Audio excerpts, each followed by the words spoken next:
An open-world setting can be a tricky thing to pull off for a racing game. For a genre that's so focused on constant speed and forward momentum, the absolute freedom of a vast open world can be a tough thing to reconcile, and it can be just as tough to actually populate that world with interesting and varied activities that fit within the framework of a racing game. Even so, there have been more than a few excellent open-world racers that have managed to do just that. And here, we're going to highlight some of the best as we rank the 10 games that we feel stand the tallest in the genre. This is Gameatology. Number 10. Test Drive Unlimited 2. Test Drive Unlimited 2 may not have been the perfect game by any stretch of the imagination, with everything from its inconsistent world design and unforgettable and threadbare attempts at telling a story to the bevy of technical issues the game launched, with dragging the experience down in some pretty significant ways. But there's a lot of fun to be found here nonetheless. Large chunks of its open world are absolutely gorgeous, and as such, a joy to simply drive around in, while there's also no shortage of excellent racing events and activities scattered throughout all of that real estate. Sure, you have to cut through some less than stellar stuff to get to the good stuff, but when you get to it, it's really, really good. Number 9. The Crew 2. The Crew 2 is an ambitious game to say the least, with a massive world that spans a scaled recreation of the entirety of the United States. And much like Test Drive Unlimited 2, it isn't perfect. Its somewhat hollow world and inconsistent mechanics do drag down the experience at times, but its pros definitely outweighs its cons. Being able to drive around the entire country seamlessly is endlessly fun, and the fact that the game lets you drive not just cars, but also air and water vehicles lends so much more variety to its activities.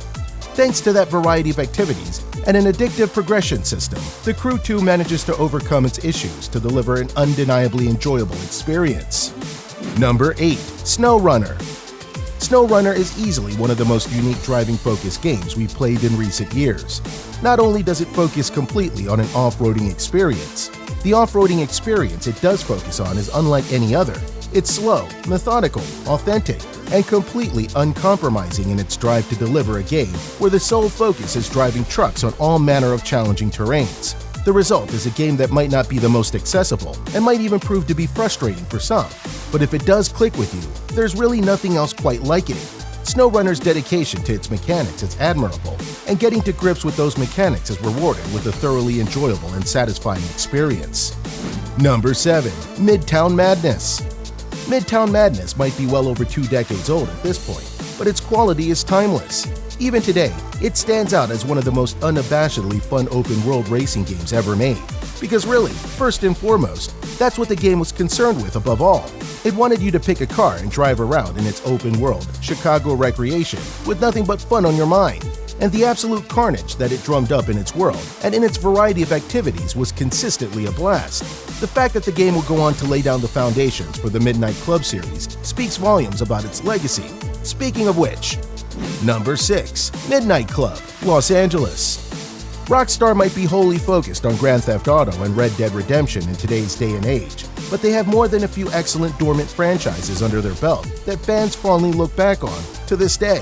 One of those is Midnight Club, and the series was at its best with its 4th and final installment, Midnight Club Los Angeles. It truly was a culmination of its predecessors, putting players into a vast open world that was full of opportunities for wreaking havoc and engaging in what felt like an endless amount of riotous activities, both in single-player and multiplayer.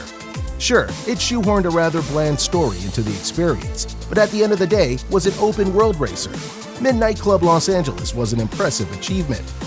Number 5. Need for Speed, Hot Pursuit, 2010. 2010's Need for Speed, Hot Pursuit was Criterion Games' first crack at EA's long-running racing series, and at that time, it felt like a match made in heaven. The Hot Pursuit subtitle had a lot of cash, with Need for Speed fans of course, but it's fair to say that Criterion's take on it more than lived up to the billing. The developer brought its trademark action-heavy arcade racing style from the Burnout series and applied it to the Need for Speed formula without any hiccups. What they ended up delivering was an open-world racer defined by a blistering pace and consistently thrilling cops and robber races and events, where you can play as both sides of the law and have an equally enjoyable time regardless of who you're playing as. Number 4. Need for Speed, Most Wanted, 2005. Need for Speed has tried its hand at the open-world formula a few times, and it's done so quite successfully on a number of occasions, including with the aforementioned Hot Pursuit in 2010. but its best ever open world is without a doubt also one of its earliest. 2005's Most Wanted is an absolute gem of a game that shines bright even today. 16 years on from its launch, the game is as good as it ever was, which should tell you something about its enduring and timeless quality. Excellent arcade mechanics, a solid structure serving as the skeleton of the entire experience, thrilling races scattered throughout the entire maps, and brimming with exciting police chases. The original Most Wanted is probably the best Need for Speed game ever made, and a shining example of what this franchise is capable of when it's at its best. Number 3. Forza Horizon 3. Forza Horizon is now Microsoft's killer IP, the only franchise from the platform holder, in fact, that can, at this moment, boast both immense critical acclaim and millions of copies sold with each new entry. And while every single game in the series has contributed to the stature the franchise enjoys, the game that is more responsible for this than any other is Forza Horizon 3. Forza Horizon 3 was a marvelous game, and its Australian setting did so much to sell players on just how great it is. The sense of place and culture uniquely realized by this game is at a level beyond most other racers can only aspire to. And of course, that the world felt fantastic to zip around in your speeding machines only serves to bolster its incredible quality. Number 2. Burnout Paradise. Criterion's Burnout was the last bastion of the old-school style of arcade racing, so you'd think open world wouldn't suit the franchise quite as well. You'd be wrong, because pretty much like anything else the Burnout games tried, they pulled off open world racing to the T. Paradise cleverly adjusts the series' crash and speed-fueled style of trademark racing to a free-roaming city environment. Paradise City that stands as the star of the show, and though some unfortunate concessions have to be made, we will never forget you, Crash Mode. It's still a hell of an achievement that perfectly transforms the classic Burnout experience into a stellar open-world racer. Number 1. Forza Horizon 4. Everything good that could be said about Forza Horizon 3 applies to Forza Horizon 4, but multiple times over, because Forza Horizon 4 is essentially like a racing game, equivalent of a Rockstar or Naughty Dog game. The attention to detail as the title recreates the wonderful countryside across 4 separate seasons, each having a tangible impact on the geography of the world surrounding you, obviously, including the aesthetics, is staggering here, in addition to a world that just feels great to race in, and one that wonderfully recreates local flair and flavor across a variety of consistently imaginative and enjoyable activities. Forza Horizon 5 has a hell of an act to follow when it launches later this year, and we can only hope it lives up to the high standards set by its predecessors.